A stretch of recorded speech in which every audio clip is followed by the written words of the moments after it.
Fala pessoal, beleza? Tudo bem? Começando o ano e já queria começar esse ano falando deste livro aqui, Conselhos Gestores, Participação Sociopolítica da professora Maria da Glória. Esse livro já não é um livro novo, né? Inclusive ele já está na sua 4ª edição, né? Um livro que é do início dos anos 2000, mas que faz muito sentido ser revisitado e ser lido principalmente para quem atua com conselhos de políticas públicas. Então é por isso que eu vou tirar um tempinho para falar com vocês desse livro, lógico. Gente, totalmente de forma geral, de forma en passant, porque é um livro de 128 páginas, é um livro bem curtinho, bem fininho, olha, e de fácil leitura, a leitura bem gostosa, inclusive, mas que não dá para falar aqui de todos os pontos. Então, esse livro é um livro que faz parte de uma coleção publicada pela editora Cortez, inclusive eu tenho até um outro livro dessa mesma coleção que fala sobre o voluntariado, vale a pena também a leitura.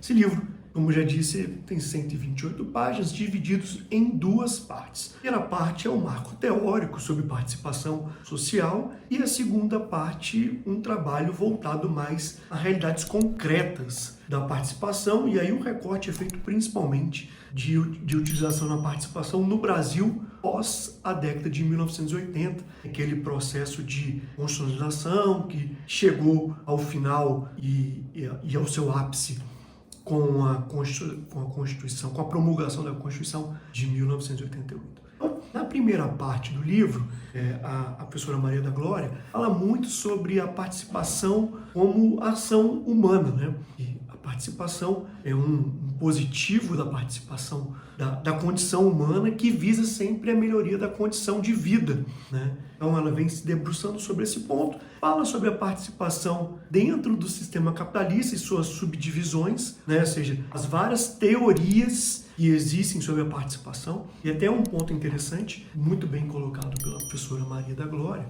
é que a participação encontra substrato, importância, debate, tanto no sistema capitalista quanto no sistema socialista, etc., no sistema revolucionário, o nome que vocês queiram dar para isso. Tanto é que ela fala sobre os teóricos liberais, geradores do capitalismo, e também fala sobre a participação sob o viés de Marx. Então isso é bem interessante colocar. E aí, dentre essas várias teorias, e é bem importante colocar que esse resgate do marco teórico não é apresentado pela professora Maria da Glória como um certo e errado, né? Principalmente nesses dualismos que a gente vem vivendo nesse momento do país. Então, independente da filiação de entendimento teórico que o leitor possa ter, é trazido pela professora Maria da Glória como uma apresentação dessas teorias e não um debate sobre o que é certo e errado. Então, é muito mais um resgate histórico das teorias que existem aí. Dentro dessas teorias, eu peguei um viés de Pattman, né, que fala sobre os tipos de participação. Pattman divide em 3 grandes grupos essa participação, né, que é a primeira, a pseudo-participação, somente quando é a utilização da sociedade civil, ou dos indivíduos, ou das instituições da sociedade civil, apenas como parte de um processo de participação. Ela chama de pseudo-participação, né, que parece, mas não é. Pattman também coloca como segundo tipo de participação a participação parcial, aquela que é muito mais utilizada dentro de um processo, mas que ela não tem um impacto geral, total. Tanto é que a terceira forma de participação colocada por Pattman é a participação total, quando a participação social é feita de forma completa em todo o ciclo de debate da temática que está colocado em questão.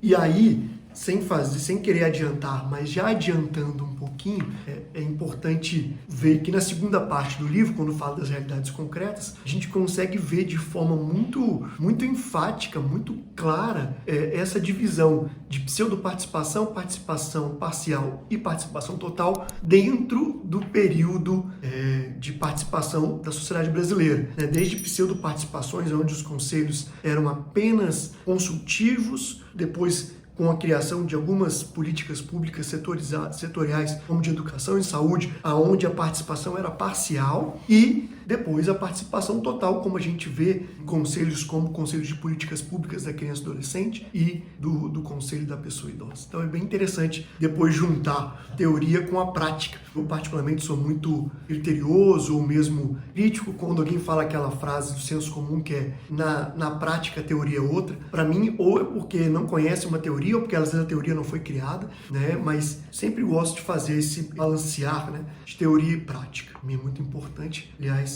se a prática está descolada da teoria, é porque de alguma forma precisa ser revista a teoria ou mesmo revista a prática. Então, é isso. E aí, no final dessa primeira parte, é colocada a relação da participação com o poder local, e aí é muito interessante quando a professora Maria da Glória coloca na literatura o empoderamento da comunidade e a chegada do terceiro setor como ator social importante nas deliberações. E aí existe uma apresentação do conceito de esfera pública, né, um espaço de debate dos problemas coletivos, e depois o alargamento desse conceito, chegando à governança local, a criação e a chegada de novos atores sociais, sendo um dos quais as organizações da sociedade civil, ou como o termo é novo, não existia ainda dentro da publicação, das organizações não governamentais, como é colocado pela professora Maria da Glória. Então, é muito interessante essa chegada, principalmente para a gente que atua com o terceiro setor. A segunda parte do livro, né, que fala sobre a parte concreta, é baseada principalmente na concretude da participação social dentro do Brasil, e a professora Maria da Glória trabalha inicialmente a partir da década de 1980, né, com todos os processos de participação que foram fomentados na sociedade brasileira para gerar o início da nova república. Então, ela fala sobre a relação dos conselhos inicialmente criados, que eram meramente consultivos, e com o passar do tempo foram sendo transformados em conselhos deliberativos, principalmente a partir da década de 90, em políticas públicas setoriais como saúde e educação, e depois ampliando-se para outras políticas públicas. E aí a gente tem nessa mudança, né, de conselhos meramente consultivos para deliberativos, uma forma interessante de ver o ciclo de política pública, do qual os conselhos participam e são peças importantes, porque um conselho empoderado, um conselho ativo, constrói desde o planejamento da política pública daquela área que ele atua, até o seu acompanhamento da execução, né, todo o seu accountability, etc. E, por fim, mais ou menos importante, a professora Maria da Glória fala dos processos da mudança desses conselhos, né? E antes a participação era de indivíduos, de pessoas, para um processo de institucionalização desses conselhos. E aí chegam novamente as organizações da sociedade civil, o qual ela chama de ONGs, né? E essa participação. E aí depois fala de algumas questões importantes, e aí eu quero fazer uma leitura específica aqui de um ponto que está colocado na página 98, porque algumas considerações que a professora Maria da Glória faz questão de colocar, como alguns estudos já vêm apontando, né? Uma tensão entre a universalização das políticas de direitos e a ênfase na focalização desses conselhos. Outro ponto é a dificuldade de articular o público estatal e o público não estatal. Lembrando sempre que os conselhos são bipartidos, né, e paritários. Então você tem ali membros do poder público estatal e membros da sociedade civil, e aí a articulação desses dois grandes grupos de atores são muito importantes. E os conselhos não podem ser vistos como substitutos de uma democracia representativa, nem como braços auxiliares do executivo, nem como substitutos da participação popular em geral. Então, os conselhos são mais uma forma de governança, mas que não substituem as outras formas, e devem atuar como um coletivo, um conjunto desses momentos. Bem interessante, finalizo essa rápida resenha, essa rápida digressão sobre essa literatura, que gostei, principalmente para quem atua com conselhos. É importante saber de onde vieram, quais são as matrizes teóricas que a gente precisa fazer para a evolução e melhoria da utilização dos conselhos enquanto governança importante de políticas públicas setoriais, principalmente da criança e do adolescente e da pessoa idosa. Espero que vocês tenham gostado. Quem já leu, curta, comente, fale de pontos que gostaram sobre essa literatura. E depois, como esse vídeo fica para a posteridade, se leram e gostaram da indicação, comente aí também, beleza?